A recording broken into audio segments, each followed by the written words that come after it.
Hello and welcome to a ride video of my CFMOTO 800 MT Touring Edition. I'm up here at the Tyers lookout, just out of where I live from Traralgon. You can see your Lawn Power Station over there and then Loyang Power Station over there, both dirty, polluting brown coal power stations. But nevertheless situated in the middle of a beautiful valley, a place I'm glad to live. Anyway, hopefully the mic's working, because I thought I would take you on a ride today with me up one of my favourite roads, which is on the road between Tyers and Rawson, and just have a bit of a chat about the 800 MT and my experiences with it so far, just to give you a few thoughts from an actual rider. I'm a bit over hearing the opinions of people who have had it for a 15-minute test ride, or these media personalities who might have ridden it for a day, but maybe I can give you an insight as to what it's like to live with, and someone who's done 6,500 Ks on it.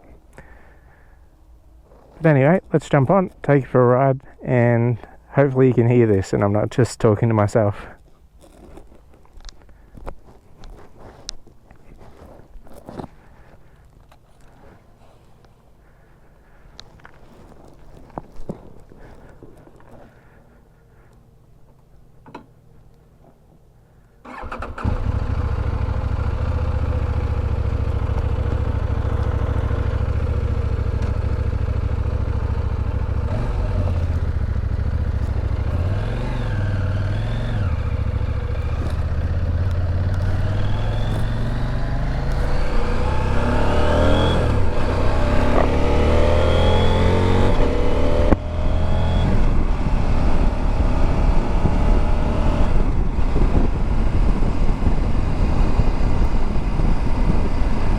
Yeah, like I said, I've done 6,500 Ks on this so far.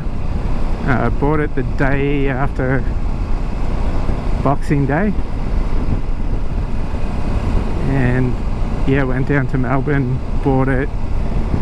It was sort of second hand. It was used at the Phillip Island MotoGP by the track staff, so it was 12,000 on road, which I thought was a good price. I was skeptical and still am skeptical about the Chinese bike, but 6,500 Ks in and I'm super happy.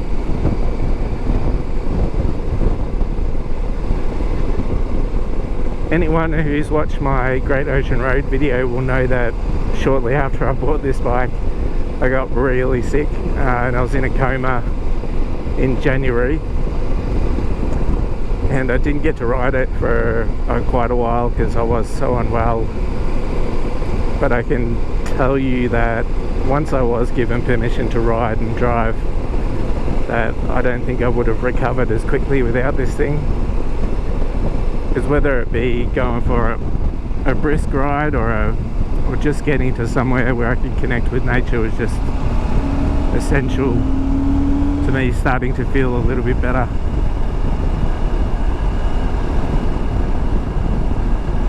So which probably brings me onto some of my first points, is how comfortable this bike is. So when I was so unwell and weak and really building up my strength again, this bike really allowed me the opportunity to get back on board and to ride and to do all the things that I love, and to, yeah, like I said, connect back with nature, and to, in some cases, to get off the beaten path a little bit, although that was a little bit restricted by the tyres and the weight of my bike and just how weak I was, and perhaps still am, if I'm being honest, compared to before I became really unwell.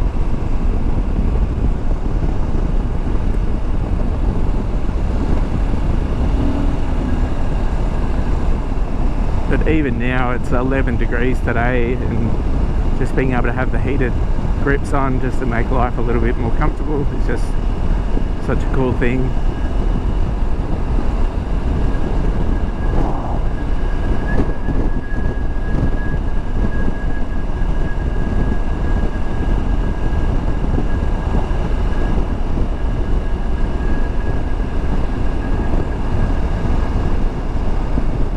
The engine's great.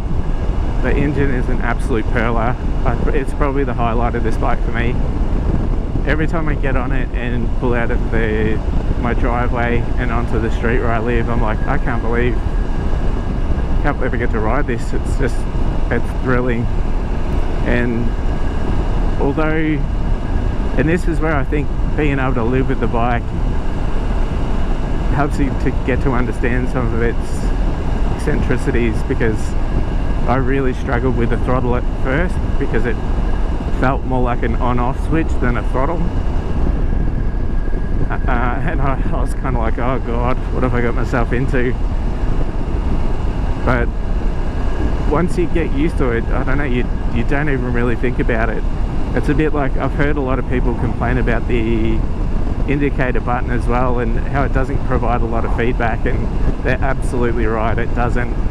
Compared to my Triumph Bonneville, which has an amazingly linear throttle, it's not on off at all, and the feedback from the indicator button is really, you know, you can tell you turned it on and off. But after 6,500 Ks in the seat of this, I'm used to those things, and I've adjusted my riding style to it, and it's not a bother anymore. And speaking of the Bonneville, I still have it. It's a 2014 Bonneville, one of the air-cooled ones. It's a T100.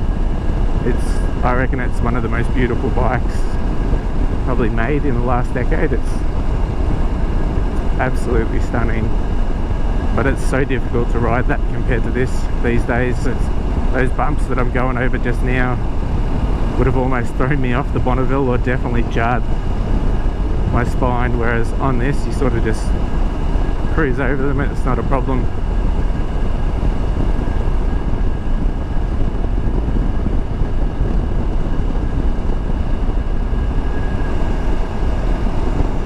What a beautiful place. This is called the Bula Bula State Forest.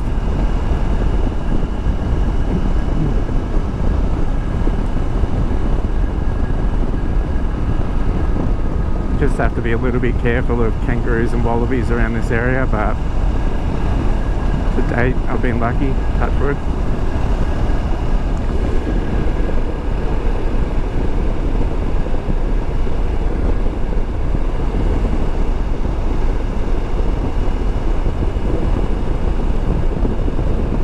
So it's still 11 degrees. It probably looks like a nice day because the sun's out mostly. But it is quite cold, and I'm grateful that this has the seat warmer and the heated grips. The heated grips I use all the time. The seat warmer, even at level 1, is quite intense, but it's definitely good to have if you need it. I can't imagine ever needing it on settings 2 or 3, but level 1 is good on a really cold day, just to get some circulation going. Then at your bum if you need it. Yeah, it's so beautiful today. I had some meetings cancelled, so I thought I'd get out. I run a charity I founded a charity called the Little Village Project back in 2020, which is doing exceedingly well, better than my expectations, and I was supposed to have a meeting today about that. And whilst I'm disappointed about not having the meeting, I'm definitely grateful to be out stretching the legs of the CFMOTO.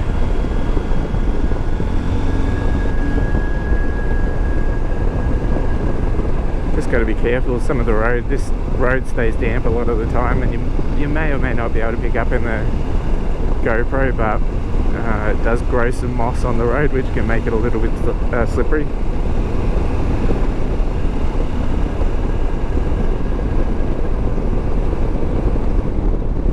But that probably leads me on to my next point, and that's the tyres that came on this.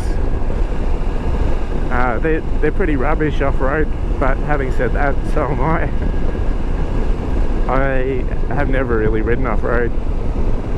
I really feel it's unfortunate that that's just something my family wasn't into, because I feel like it's such an advantage for riders.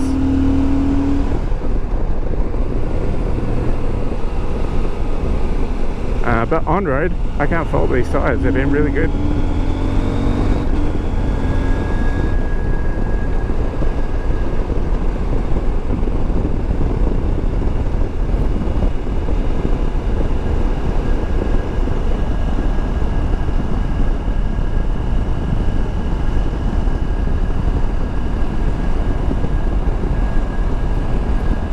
The comfort and ergonomics is really good. I'm somewhere in between 6'1" and 6'2", and I feel pretty comfy. Maybe slightly cramped. I put a little extension on the windscreen, which helps keep some of the turbulent air off of my head. But it's a very cheap, and the fixings in it are starting to rust, so I might have to look at getting a bigger screen, especially because I'd like to do some touring on this, given that it's turning out to be such a good bike.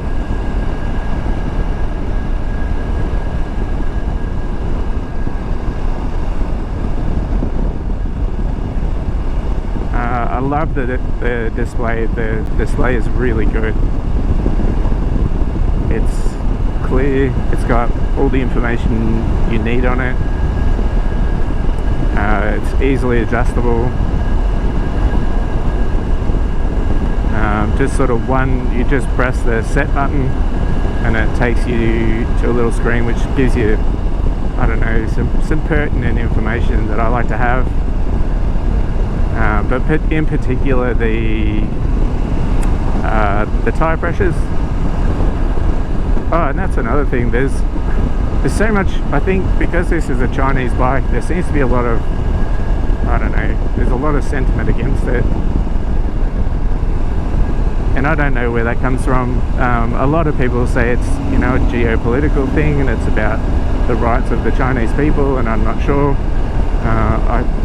I would suggest that some of it maybe has some latent undertones of racism in there.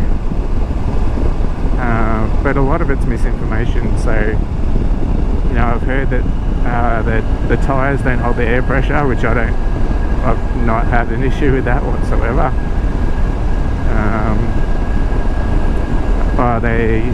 A lot of people say they wouldn't touch one of these because of the camshaft issues that happen in the KTMs that share this engine, but I've not seen any evidence of these having the same camshaft issues, because from what I've heard, they addressed the issue in the cylinder heads that were causing that problem. But who knows? What do I know? I'm not an expert, so.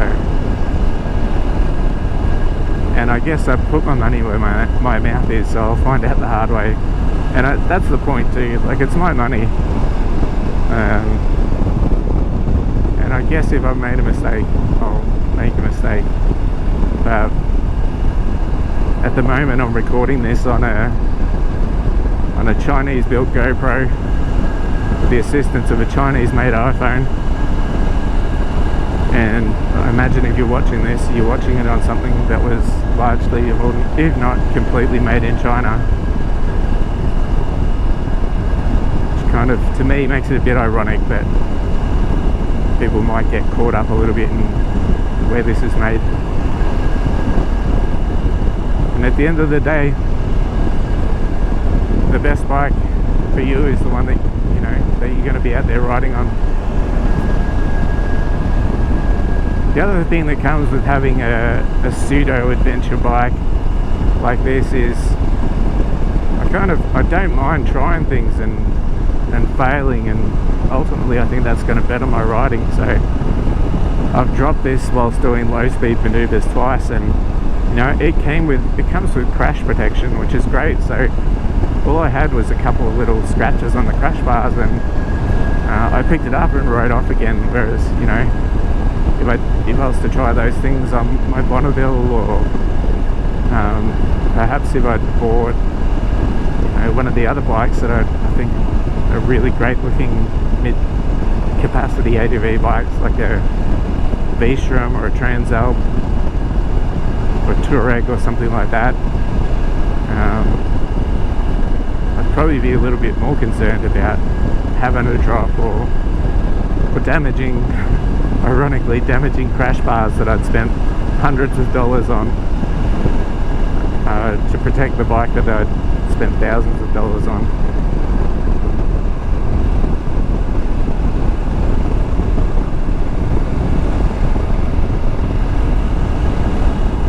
I will say though, one thing that disappointed me, and probably shows one of the areas where they could have done better on this bike, is when I did drop this bike, and I have on 2 occasions, and I dropped it both times on the right hand side, I was almost at a standstill. And on the first occasion, the right driving light broke off, so the plastic fixings broke, and I had to epoxy them back on just to be able to keep riding.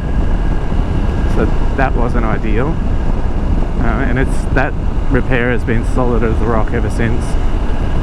And then the second time I dropped it, still on the right side, the left one broke off, and I rode it home with it being quite loose, tied down with some cable ties, and did the same repair again. And it's solid as a rock now. Look at that, just like that. We are in the beautiful little town of Rawson. So I might stop here, get something to eat, have a cold drink.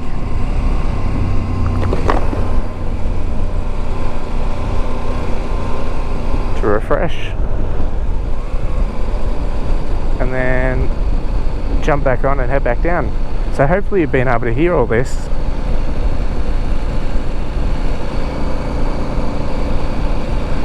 And hopefully it's been in some way informative. If not, I hope it's been at least a little bit entertaining, as Seth from Burn Peak would say. And if you got any questions or comments, just leave them in the comment section down below. But please remember that kindness is key. If you can't be kind, I'll just block you. But I do appreciate meaningful debate. Anyway, everyone, I hope you ride safe and take care of yourselves, and I'll catch you in the next video. Alright, thanks, bye.